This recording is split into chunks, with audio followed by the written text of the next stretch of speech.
నమస్తే. ప్రస్తుతం మనతో పాటు కిందరా శోభన్ గారు మాట్లాడదాం. మేడం చెప్పండి, ఎందుకు ఈ సమయంలో హెరాల్డ్ కేసు అనే అంశాన్ని ఎందుకు తెరపైకి తీసుకువచ్చింది బీజేపీ? ఏం చెప్పాలి? వాస్తవానికి నేషనల్ హెరాల్డ్ అన్నది భారతీయ జనతా పార్టీ అధికారంలోకి వచ్చినప్పటి నుండి కక్షపూరితమైన ధోరణిలో ఇక్కడ ఏదో స్కామ్ జరిగిపోయిందని, గాంధీ కుటుంబం ఏదో లాభపడిందని, గాంధీ కుటుంబము అసలు తిండికి లేకుండా ఈ దేశంలో ఉన్నదని వాళ్ళు భ్రమపడ్డారు. అందుకని చెప్పేసి నేషనల్ హెరాల్డ్ నుంచి తీసుకోవాల్సిన కర్మ వచ్చిందనే విధంగా వాళ్ళు చేసినటువంటి వాటిని నేను పూర్తిగా ఖండిస్తున్నాను. దానికి తోడుగా నిన్న కోర్టు ఇచ్చినటువంటిది కూడా ఇవాళ ఈడీకి మొట్టికాయలు వేసిందన్నది కూడా అందరికి తెలిసినటువంటి విషయమే. సో ఇవాళ నీళ్ళకు నీళ్లు పాలకు పాలు తేలిపోయినాయి ఎవరు తప్పు చేస్తున్నారని. కాబట్టి అమిత్ షా అనేటువంటి వ్యక్తి జైల్లో ఉన్నాడు కాబట్టి గాంధీ కుటుంబాన్ని కూడా జైల్లో పెట్టి ఆయన ఆత్మతృప్తి పొందాలనుకుంటున్నాడు. కాబట్టి ఇలాంటి కుట్రపూరితమైనటువంటి రాజకీయాలకు తెరలేపినారు.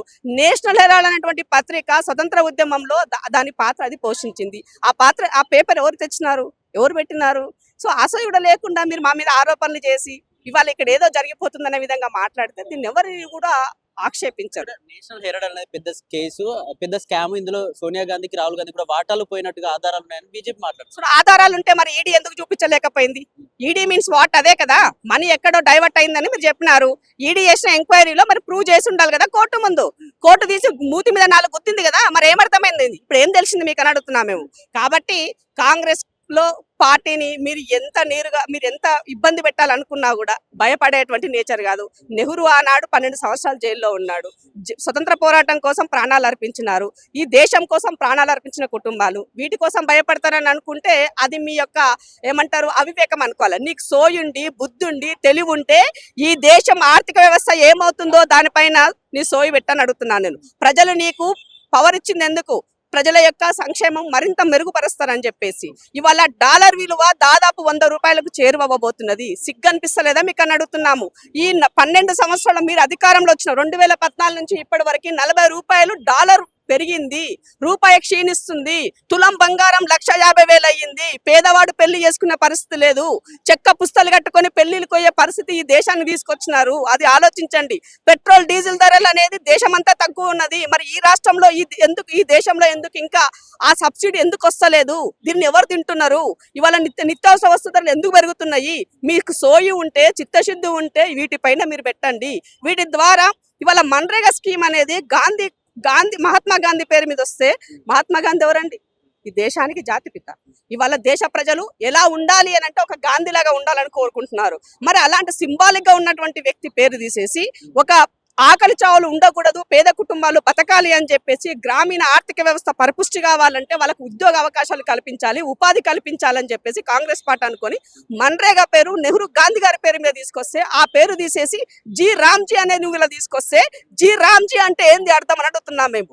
జీ రామ్జీ అంటే అబ్రివేషన్ ఏదైనా ఉండొచ్చు, బట్ అల్టిమేట్ గా మనం పలికే షార్ట్ కట్ లో జీ రామ్జీ అంటే ఇక్కడ కూడా రాముడి పేరు చెప్పు స్కీములు నడిపే ఈ స్కీములను మీరు బతికించుకోవాలనే ఆలోచన మీరు ఉన్నదని కనబడుతున్నది. అంటే ఇవాళ మన్రేగా అనేది పెటెంట్ రైట్ కాంగ్రెస్ పార్టీ. క్షేత్రస్థాయిలో ఎవరి దగ్గరికి వెళ్ళి ఎవరిని అడిగినా 80% ఇవాళ ఈ స్కీమ్ పైన ఆధారపడి బతుకుతున్నారు. కాబట్టి ఇది ఎప్పటికైనా కాంగ్రెస్ కే ఉంటుంది, కాంగ్రెస్ ఓటు బ్యాంక్ అనే ఉంటుంది. దీనిని ఎత్తివేయాలని ఒక కుట్రలో భాగంగా మొదటగా గాంధీ పేరు తీసేశారు. రేపు రాబోయే రోజుల్లో చట్టం చేసిన మన్రేగాను కూడా ఎత్తివేసినా కూడా అడిగే దిక్కు లేదని మీరు అనుకుంటున్నారు. కానీ దేశ ప్రజలు ఆగ్రహిస్తే ఎక్కడే ఉంటారో ఆలోచించుకోవాలని చెప్పేసి ఆత్మపరిశీలన చేసుకోవాలని మాత్రం తెలియజేస్తాను. ఇక్కడ కాంగ్రెస్ పార్టీ తెలంగాణలో అధికారంలో ఉంది. అధికారంలో ఉన్న పార్టీ ప్రొటెస్టులు, ధర్నాలు చేయడం ఏంటి అని చెప్పేసి ఇతర పార్టీలు మాట్లాడుతా ఉన్నాయి. ఇవాళ కేంద్ర ప్రభుత్వం చేసినటువంటి నిర్ణయాలపైన కాంగ్రెస్ పార్టీ ఇవాళ మేము ప్రభుత్వంలో ఉంటే పార్టీ మనగడలో ఉంది కదా. కాంగ్రెస్ పార్టీ దేశంలో జరిగేటువంటి ఏ విషయాలపైన స్పందిస్తుంది. ఇవాళ కేంద్ర ప్రభుత్వం తెచ్చినటువంటి నిర్ణయాలను వ్యతిరేకిస్తున్నాము. ఇవాళ డెమోక్రటిక్ గా ఉండాలని కోరుకుంటున్నాము. ఇవాళ రాజ్యాంగాన్ని ఏ విధంగా తూట్లు పడుస్తుందో చూస్తున్నాము. కాబట్టి కాంగ్రెస్ పార్టీ అధికారం ఉన్నా కూడా కేంద్ర ప్రభుత్వం చేసేటువంటి తప్పులను ఎత్తి చూపడం మా బాధ్యత. పిసిసి ప్రెసిడెంట్ గా ఒక కాల్ ఫర్ చేశారు, ఏఐసిసి ఒక కాల్ ఫర్ చేసింది. దానిలో భాగంగానే ఇవాళ ప్రొటెస్ట్ చేశాము. ఇవాళ భారతీయ జనతా పార్టీ ఆఫీసు ముట్టడికి పోతే మీకేం నొప్పి అవుతుంది పోలీసులకని అడుగుతున్నాను. ఎందుకు లోపలనే ఉంచి మమ్మల్ని ప్రొటెస్ట్ చేయడానికి చేస్తున్నాను అడుగుతున్నాను నేను. అంటే మేము అధికారంలో ఉంటే మరి మీ అధికార దుర్వినియోగం చేస్తున్నామని మీరు అనుకుంటున్నారని అడుగుతున్నాను నేను. నిజంగా అధికార దుర్వినియోగం అనుకుంటే మీరు రోడ్ ఎక్కే వాళ్ళం కదా. ఇవాళ గాంధీ భవన్ లోపలనే పార్టీ ఆఫీస్ లోపల ఉండి ప్రొటెక్ట్ చేసుకునే దౌర్భాగ్య పరిస్థితి మాకు ఎందుకు వస్తుందని అడుగుతున్నాము. సో ప్రొటెక్ట్ చేసే హక్కు అందరికీ ఉన్నది. ఇవాళ కేంద్ర ప్రభుత్వం చేసే నిర్ణయాలను బేషరత్తుగా ఖండిస్తూ దేశ ప్రజల్ని అవేర్ చేయడంలో మేము ముందుంటాము. ఇవాళ గాంధీ కుటుంబం పైన, నెహ్రూ కుటుంబం పైన మీరు ఎన్ని తప్పుడు ఆరోపణలు చేసినా, దీన్ని ఎన్ని రకాలుగా మీరు ఇబ్బంది పెట్టే ప్రయత్నం చేసినా ఎప్పటికప్పుడు మిమ్మల్ని తిప్పికొట్టడం కోసం ముందుంటాం. కాంగ్రెస్ పార్టీ కార్యకర్తలు అప్రమత్తంగా ఉండాలని తెలియజేస్తున్నాయి.